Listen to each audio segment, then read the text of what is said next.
calmer le courage du peuple déprimé. En fait, c'était pour les amener à recommencer la reconstruction du temple. Voilà. Ben, je vais vous expliquer un peu les détails de tout ça dans la prochaine partie. Le nom Agé lui-même signifie en fait. Fête, vous voyez, la fête des Pessins Levain, la fête, donc je dis fête, F-E accent grave, T-E. Voilà, juste pour faire la différence avec F-A-I-T. Donc, en fait, d'aucuns traduisent de fête ou ma fête, mais dans tous les cas, on retrouve le mot fête à l'intérieur du nom du prophète Agé. Et si on regarde la période où le livre a été écrit et où la prophétie a été faite, le verset 1 nous indique que c'est la deuxième année de Darius. Donc, avec l'histoire, on arrive à situer précisément l'année 520 avant Jésus-Christ. Ça, je trouve ça assez intéressant. C'est très, très précis. Et puis, il y a une unanimité sur la date. Contrairement à d'autres livres, par exemple, je me souviens, quand on regarde, par exemple, le livre de Ruth, on a dit que c'était du temps des juges. Et le temps des juges, c'était sur plus de 3 siècles, par exemple. Donc, on ne savait pas exactement à quel moment, si on voulait dater dans le temps, où est-ce que c'était. Donc, il y avait beaucoup d'hypothèses de différents commentateurs là-dessus. Mais ici, il y a un consensus, il y a une unanimité sur la date de 520. On dit même, peut-être plus précis, et parler de septembre 520 avant Jésus-Christ. Voilà. Et c'est un livre de l'Ancien Testament qui a pour référence temporelle un roi païen. Il n'y en a pas beaucoup comme ça, en dehors de Daniel, qui prennent un roi païen pour se situer dans le temps. Et la prophétie a lieu à Jérusalem et on est dans le cadre des ruines du temple de Salomon qui avait été détruit, n'est-ce pas? Et les prophéties s'adressent aux exilés qui sont revenus à Jérusalem de l'exil et en particulier à 2 personnes qui ont été mentionnées. Donc, à chaque fois, on va entendre parler de Zorobabel et ensuite du sacrificateur Josué. Zorobabel était gouverneur et puis Josué était sacrificateur. Bon, et bien sûr, à chaque verset, on dit et le reste du peuple pour comprendre que c'est tout le monde, mais c'est les leaders en fait du peuple à ce moment-là. Et le livre d'Agé avait un but et un seul pratiquement. En fait, c'était de pousser les chefs, donc comme je l'ai dit, Zorobabel et Josué, ainsi que le peuple, à rebâtir le temple qui avait été détruit, et puis aussi par ce fait-là, leur montrer le lien entre les échecs qu'ils subissaient dans la vie, notamment les échecs économiques, dans leurs affaires et tout ça, montrer que c'était juste des conséquences de leur négligence vis-à-vis de l'œuvre de l'Éternel. Donc, si on veut comprendre un peu ce qui se passe à ce moment-là, c'est que lorsque ils sont revenus de l'exil, ils avaient recommencé à bâtir les fondations du temple. Donc, les gens qui sont revenus d'exil ont commencé à rebâtir les fondations du temple, mais il y a eu des difficultés qui sont présentées à eux. Il y a eu de l'opposition et de telle sorte que devant les difficultés, c'était quoi les difficultés? Par exemple, ils ont eu de l'opposition de la part des Samaritains, il y avait des mauvaises récoltes, ça entraînait la famine, la pauvreté, donc plusieurs difficultés qu'ils ont eues et ça les a amenés à être découragés. Et puis ceux qui avaient plus de ressources ont dit, ben, écoutez, c'est trop compliqué tout ça. Au lieu de construire la maison de l'Éternel, on va aller construire notre propre maison. Fait que chacun est allé faire ses propres affaires, construire sa propre maison. Et puis personne n'avait plus à cœur, évidemment, à ce moment-là, la reconstruction du temple. Et c'est dans cette situation que Agé a été inspiré pour restaurer la confiance du peuple envers Dieu et puis pour rappeler au peuple la priorité des choses. Voilà, parce qu'il devait rebâtir le temple. On va parler un peu de comment les choses sont déroulées un peu dans l'ordre pour que vous compreniez un peu le contexte.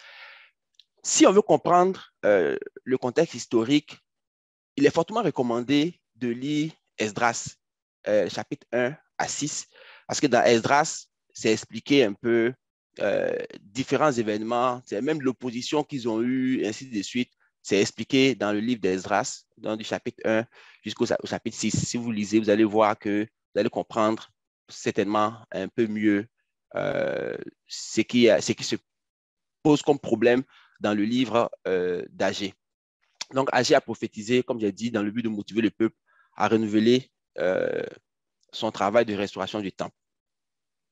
Si on veut regarder chronologiquement comment les choses se sont passées, alors en 538 avant Jésus-Christ, il y avait un édit de Cyrus, roi des Perses, qui ordonne aux Juifs de retourner à Jérusalem pour reconstruire le temple. Ça, c'est expliqué dans Esdras au chapitre 1. Voilà.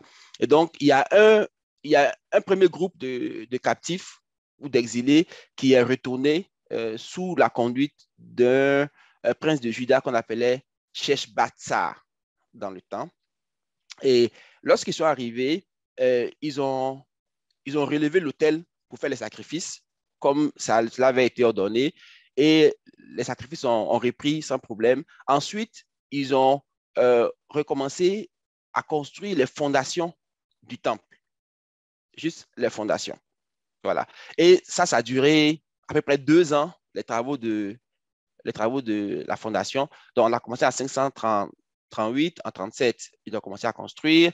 Ensuite, d'abord l'autel, ensuite, en 536 avant Jésus-Christ, les travaux des fondations ont commencé. 2 ans après, c'est-à-dire en 534 avant Jésus-Christ à peu près, les travaux ont cessé en raison de menaces qu'ils avaient reçues, voilà, de la part des Samaritains. Donc, après cela, 14 ans se sont écoulés sans qu'il n'y ait rien du tout. Il n'y a pas eu de travaux de construction du temple. C'est un projet qui a été abandonné simplement comme ça. Il n'y avait plus d'issue. Et en 520 avant Jésus-Christ, le prophète Agé a été inspiré par le Seigneur pour prophétiser et puis pour encourager les anciens exilés à pouvoir reprendre le travail de construction du temple. Donc, si on veut regarder maintenant un peu le contexte politique, il ne faut pas oublier qu'ils ont fait 70 ans de captivité à Babylone. D'accord? Et puis après ça, ils ont regagné leur patrie. Plusieurs. Bon, il y en a qui sont décédés dans la période, mais le peuple juif est retourné, si je ne me trompe pas, on a parlé de 42 600 personnes à peu près qui sont revenus. Et ils sont revenus à la faveur d'une politique qui a permis le retour. Donc, c'est Cyrus qui a émis un édit, un peu comme j'ai expliqué. Et ils ont pu revenir et ils ont eu un nouveau statut, un statut de district dans une nouvelle province. Donc, l'organisation a changé un peu. C'est pour ça qu'on voit aussi un gouverneur plutôt que d'avoir un roi, par exemple. Et on pense que la gentillesse ou l'attitude conciliante de Cyrus pourrait être la conséquence du fait de l'influence que Daniel a exercée dans le royaume perse, par exemple. Et lorsqu'ils ont commencé les travaux, comme je vous ai dit, si vous regardez dans Esdras, vous allez voir un peu les détails. Les voisins samaritains sont opposés à la construction du temple. En fait, ils cherchaient à s'infiltrer et puis à mélanger les deux religions. Bon, évidemment, les Juifs ne voulaient pas. Et il y a eu beaucoup d'opposition et a fait que les Juifs ont dit, bon, si c'est ça, c'est un peu trop compliqué, on ne s'en sort pas, il y a trop de complications, on laisse tomber et puis chacun va vaquer à ses occupations, notamment chacun va chercher à construire sa propre maison et faire ses propres affaires. Voilà. Et on laisse de côté la question du temple. Fait que le temple est resté inachevé pendant les 14 ans, comme je l'ai expliqué tout à l'heure. Si on parle un peu du contexte religieux, donc l'année 537, comme je l'ai évoqué un peu plus haut, vous voyez 538, l'édit 537, les gens commencent à retourner. Ça a été c'était le début d'une nouvelle période pour eux. Et ils sont revenus et puis ils ont commencé à faire les sacrifices de l'Alliance à Jérusalem. Et lorsque les travaux ont été arrêtés, ça a été un coup assez dur pour leur ardeur. Et puis, comme j'ai dit, chacun est retourné à ses affaires. Il y avait un manque d'enthousiasme assez important. Et donc, l'Éternel a voulu attirer leur attention parce que, comme je vous ai dit, le temple, on n'en parle plus, on passe à autre chose, chacun s'occupe de ses affaires. Et l'Éternel a envoyé la sécheresse, de mauvaises récoltes, afin d'attirer leur attention. Et puis, il a désigné les prophètes Agé et Zacharie pour expliquer au peuple que, en fait, les difficultés qu'ils ont sur le plan économique, c'est dû à leur comportement par rapport à l'œuvre que le Seigneur leur a confiée et qu'ils n'ont pas accompli convenablement. Alors, si on veut regarder le contenu du message qui est véhiculé dans le livre d'Agé, on peut résumer le message en 3 mots importants. Le premier mot, c'est l'appel. Le deuxième mot, c'est l'encouragement. Et le troisième mot, c'est promesse. Donc, les promesses qui sont faites. Le peuple a été appelé avec ses dirigeants, c'est-à-dire Zorobabel, Josué, à reprendre les travaux de reconstruction. Je vous ai dit que les fondations avaient été posées et puis les travaux ont été abandonnés. Donc, les appelait à reconstruire. Ensuite, encouragement en ce sens que les encourager à persévérer, sachant que l'Éternel est présent et qu'il les soutient. Donc, il ne les a pas abandonnés, il est avec eux dans la mission pour que la mission soit accomplie. Et puis, en termes de promesses, Agé a dévoilé aussi à ses contemporains que non seulement ce qu'ils faisaient était important pour eux, mais que cela allait au-delà de leur époque et que des bénédictions allaient en résulter pour l'ensemble de l'humanité. Voilà. Et si on veut regarder un peu les idées majeures qui se dégagent du livre, on peut, par exemple, on voit par exemple que euh, Dieu bénit ceux qui ont à cœur son œuvre et son honneur. C'est quelque chose qu'on retient un peu du livre. Donc, ce que ça veut dire, c'est que si les intérêts de Dieu sont mis de l'avant, sont mis au premier plan, alors les questions économiques vont se résoudre d'elles-mêmes. Voilà. Et ainsi, la pauvreté fera face à la prospérité. Voilà. Mais c'est une affaire de priorité. Mettons en priorité l'œuvre de Dieu. Ça ne veut pas dire qu'on ne doit pas faire ce qu'on doit faire pour nous et pour nos familles, mais on ne doit pas laisser tomber l'œuvre de Dieu. Ça rappelle un peu la leçon que notre Seigneur Jésus-Christ lui-même a enseigné dans Matthieu chapitre 6, verset 33, qui est un verset très bien connu. Cherchez premièrement le royaume et la justice de Dieu et tout ce vous seront donnés par-dessus. Donc, c'est un peu dans dans cette même idée-là que Agé invite ses contemporains à revoir leurs priorités. Voilà. Donc, c'est une affaire d'ordonnancement. Qu'est-ce qui passe en premier? Il ne dit pas, vous n'avez pas le droit d'avoir une maison pour dormir, mais il dit, vous ne pouvez pas délaisser l'œuvre du Seigneur pour seulement s'occuper de vos affaires ou de votre maison. Et on voit aussi qu'il y a eu un réveil parce que le peuple s'est réveillé et puis le peuple a agi. Je vais dire les leaders et puis le peuple sont réveillés et puis ils ont agi en sorte que le temple a été rebâti. Donc là, il y a eu l'écoute de la parole de Dieu. Ensuite, la certitude de la présence de Dieu et l'obéissance à la parole de Dieu et la sanctification. Donc tout ça, on voit des exemples de marques d'un vrai réveil. Donc, les gens, ils ont entendu et puis ils ont eu la foi, ils ont obéi, ils ont été sanctifiés. Si on veut regarder comment le livre est découpé, je vous ai dit que c'est 38 versets, 15 versets pour le chapitre 1 et 23 versets pour le chapitre 2. Donc, c'est assez court. Par contre, on peut quand même découper en différentes parties. Là, je vous propose une division en 5 parties. Il y a d'autres auteurs qui le divisent en 4 parties aussi, mais ça se rejoint assez bien. Donc, du verset 1 au verset 11, l'appel à reprendre la construction du temple. Jérémie a prophétisé spécifiquement, simplement et clairement là-dessus. Ensuite, il y a eu un bref message d'encouragement donc dans la reprise des travaux. Et ensuite, il les a encouragés en leur disant, écoutez, c'est important ce que vous faites et puis les travaux auront une portée universelle.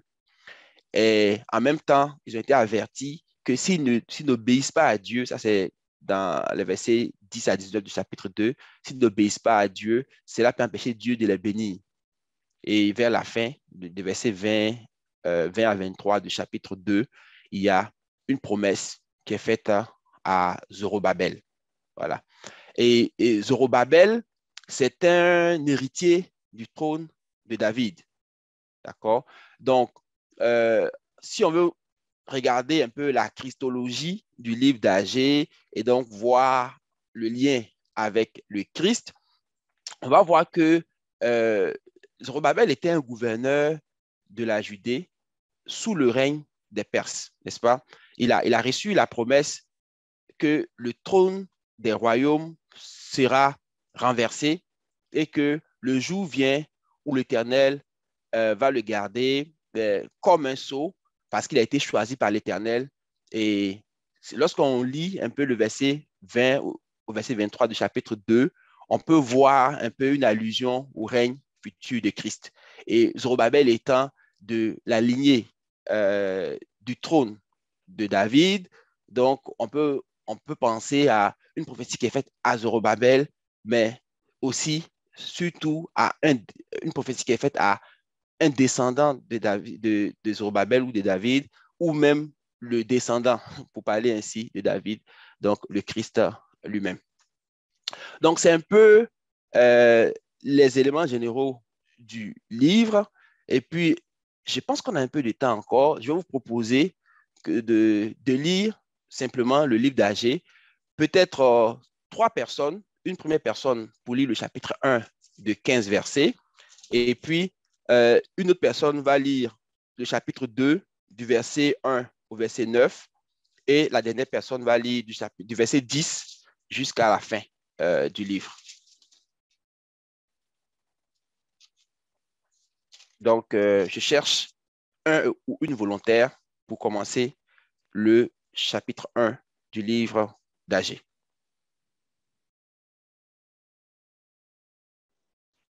Euh, je veux bien lire le chapitre 1. Merci, Anne. Vas-y. Appel à reconstruire le temple, excusez. La deuxième année du règne de Darius, le premier jour du sixième mois, la parole de l'Éternel fut adressée par l'intermédiaire du prophète Agé au gouverneur de Juda Zorobabel, fils de Shealtiel, et au grand prêtre Josué, fils de Jotsadak. Voici ce que dit l'Éternel, le Maître de l'univers. Ce peuple prétend, il n'est pas encore venu le moment de reconstruire la maison de l'Éternel. Et pourtant, la parole de l'Éternel leur était adressée par l'intermédiaire du prophète Agé. Est-ce le moment pour vous d'habiter vos maisons lambrissées quand ce temple est détruit? Voici ce que dit maintenant l'Éternel, le Maître de l'univers. Réfléchissez attentivement à votre conduite. Vous semez beaucoup et vous récoltez peu. Vous mangez et vous n'êtes pas rassasiés. Vous buvez et vous n'êtes pas désaltérés. Vous êtes habillés et vous n'avez pas chaud. Le salaire de celui qui travaille tombe dans un sac percé. Voici ce que dit l'Éternel, le Maître de l'univers. Réfléchissez attentivement à votre conduite. Montez sur la montagne, apportez du bois et construisez le peuple. J'en aurai de la joie et je serai honoré, dit l'Éternel. Vous comptiez sur beaucoup et vous avez eu peu. Vous l'avez rentré chez vous, mais j'ai soufflé dessus. Pourquoi? Déclare l'Éternel, le Maître de l'univers. À cause de ma maison qui est détruite, tandis que vous vous empressez chacun pour votre maison. Voilà pourquoi le ciel a retenu la rosée et la terre s'est produite. J'ai appelé la sécheresse sur le pays, sur les montagnes, sur le blé, sur le vin nouveau, sur l'huile, sur les produits du sol, sur les hommes et sur les bêtes, sur tout le travail de vos mains. Zorobabel, fils de Shealtiel, le grand prêtre Josué, fils de Jotsadak, et tout le reste du peuple écoutèrent la voix de l'Éternel, leur Dieu, et les paroles du prophète Agé, conformément à la mission que l'Éternel, leur Dieu, lui avait confiée. Et le peuple fut saisi de crainte devant l'Éternel. Agé, le messager de l'Éternel, dit au peuple d'après l'ordre de l'Éternel, « Je suis moi-même avec vous, déclare l'Éternel. » L'Éternel réveilla l'esprit du gouverneur de Juda Zorobabel, fils de Shealtiel, l'esprit du grand prêtre Josué, fils de Jotsadak, et l'esprit de tout le reste du peuple. Ils vinrent et ils se mirent à l'œuvre dans la maison de l'Éternel, le Maître de l'univers, leur Dieu, le 24e jour du 6e mois, la 2e année du règne de Darius. Merci. Une autre personne pour le chapitre 2, versets 1 à 9.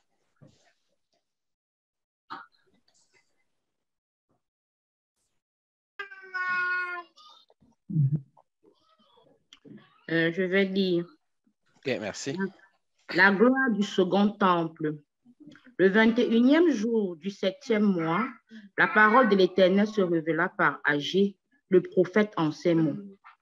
Parle à Zorobabel, fils de Shealtiel, gouverneur de Juda, à Josué, fils de Jotsadak, le souverain sacrificateur, et au reste du peuple, et dis-leur, quel est parmi vous le survivant qui ait vu cette maison dans sa gloire première? Et comment le voyez-vous maintenant? Telle qu'elle est, ne paraît-elle pas comme rien à vos yeux? Maintenant, fortifie-toi, Zorobabel, dit l'Éternel. Fortifie-toi, Josué, fils de Jotsadak, souverain sacrificateur. Fortifie-toi, peuple entier du pays, dit l'Éternel. Et travaillez, car je suis avec vous, dit l'Éternel des armées. Je reste fidèle à l'alliance que j'ai faite avec vous. Quand vous sortîtes de l'Égypte, et mon esprit est au milieu de vous, ne craignez pas. Car ainsi parle l'Éternel des armées, encore un peu de temps, et j'ébranlerai les cieux et la terre, la mer et le sec. J'ébranlerai toutes les nations, les trésors de toutes les nations viendront, et je remplirai de gloire cette maison, dit l'Éternel des armées. L'argent est à moi et l'or est à moi, dit l'Éternel des armées. La gloire de cette dernière maison sera plus grande que celle de la première, dit l'Éternel des armées. Et c'est dans ce lieu que je donnerai la paix, dit l'Éternel des armées. Amen. Merci. Amen. Merci. Une dernière personne, s'il vous plaît, pour les versets 10 à 23. Appel à la pureté. Le 24e jour du 9e mois, la 2e année du règne de Darius, la parole de l'Éternel fut adressée au prophète Agé. Voici ce que dit l'Éternel, le Maître de l'univers. Propose au prêtre cette question sur la loi.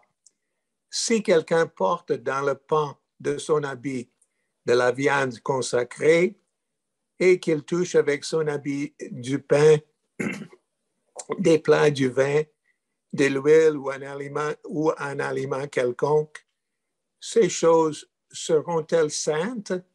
Les prêtres répondirent non. Agé dit, si une personne rendue impure par le contact d'un cadavre touche toutes ces choses, seront-elles impures? Les prêtres répondirent, elles seront impures. Alors Agé reprit la parole. C'est ainsi qu'est ce peuple, qu'est cette nation devant moi, déclare l'Éternel. C'est ainsi que sont toutes les œuvres de leurs mains. Ce qu'ils m'offrent est impur. Maintenant, réfléchissez donc attentivement à ce qui va se produire dès aujourd'hui, avant qu'on ne pose pierre sur pierre au temple de l'Éternel, Quand on venait à un temps de 20 mesures, il n'y en avait que 10. Quand on venait à la cuve pour puiser 50 mesures, il n'y en avait que 20. Je vous ai frappé par la rouille, par la nielle et par la grêle. J'ai frappé tout le travail de vos mains. Malgré cela, vous n'êtes pas revenus à moi, déclare l'Éternel. Excusez. Réfléchissez attentivement à ce qui va se produire dès aujourd'hui, dès le 24e jour du 9e mois, dès le jour de la fondation du temple de l'Éternel. Réfléchissez-y attentivement. Y avait-il encore de la semence dans les greniers? Mais la vigne, le figuier, le grenadier et l'olivier n'ont rien rapporté, mais dès aujourd'hui, je bénirai. La parole de l'Éternel fut adressée une seconde fois à Agé, le 24e jour du mois. Dis à Zorobabel, le gouverneur de Juda, j'ébranlerai le ciel et la terre. Je renverserai le trône des royaumes, je détruirai la force des royaumes des nations. Je renverserai les chars et ceux qui les montent, les chevaux et leurs cavaliers seront abattus, chacun par la paix de l'autre. Ce jour-là, déclare l'Éternel, le Maître de l'univers, je te prendrai, Zorobabel, fils de Shealtiel, mon serviteur, déclare l'Éternel, et je ferai de toi comme un sceau, car je t'ai choisi, déclare l'Éternel, le Maître de l'univers. Amen. Merci beaucoup. Donc, on a pu lire assez rapidement tout le livre, et c'est bien, et puis ça permet de comprendre un peu ce qu'on vient de dire. Donc, je vais essayer de conclure un peu ma présentation. Comme j'ai dit, Agé a servi comme prophète pour encourager le peuple à reconstruire le temple. Il y a une chose qui est belle, c'est qu'il a été l'un des seuls prophètes qui a eu le privilège de voir le résultat concret de sa prédication. Il y a eu plein de prophètes qui ont prophétisé des choses qui sont arrivées bien après leur départ. Mais Agé, lorsqu'il a prophétisé, les travaux ont repris et puis environ 5 ans plus tard, le temple a été achevé. Donc, comme je vous ai dit, vous pouvez voir les détails dans Esdras au chapitre 5 et au chapitre 6 pour avoir les détails de comment ça s'est passé. Donc, Agé, si vous remarquez, ces prophéties n'étaient pas très longues, pas très compliquées, c'était assez clair, concis, voilà. Et puis, le livre aussi est assez court, 38 versets. C'est même un des plus courts de l'Ancien Testament. Son message ici était direct, donc, et puis facile à comprendre. Il s'adresse non seulement à l'intelligence, au sentiment, mais également à la volonté. Voilà. Et puis, la force de son message ne résidait pas, bien sûr, en lui, mais en celui qui donnait le message, c'est-à-dire en l'Éternel. C'est avec cette autorité de l'Éternel qu'il parlait. Si vous remarquez, il va conclure ses déclarations par « dit l'Éternel », « dit l'Éternel ». Et ça revient de nombreuses fois, 26 fois dans les 38 versets du livre. Donc, Agé nous révèle que le fait d'ajourner sans cesse l'œuvre de l'Éternel et de réaliser exclusivement des projets personnels au détriment de ceux de l'Éternel peuvent être des causes réelles de graves crises dans tous les domaines de la vie du peuple de Dieu ou même d'une nation. Donc, c'est un peu ce qu'on peut retenir à la fin. Merci. Merci, Eric. Merci pour ce bon survol très complet qui nous aide à voir le contexte très clair aussi de ce livre petit, mais comme tu dis, qui a eu tout un impact. Et c'est intéressant de voir aussi Dieu qui se sert de ce serviteur et qui va se servir du prophète Zacharie, comme on verra la semaine prochaine, pour réveiller le cœur des responsables et du peuple. J'aime beaucoup cette expression-là.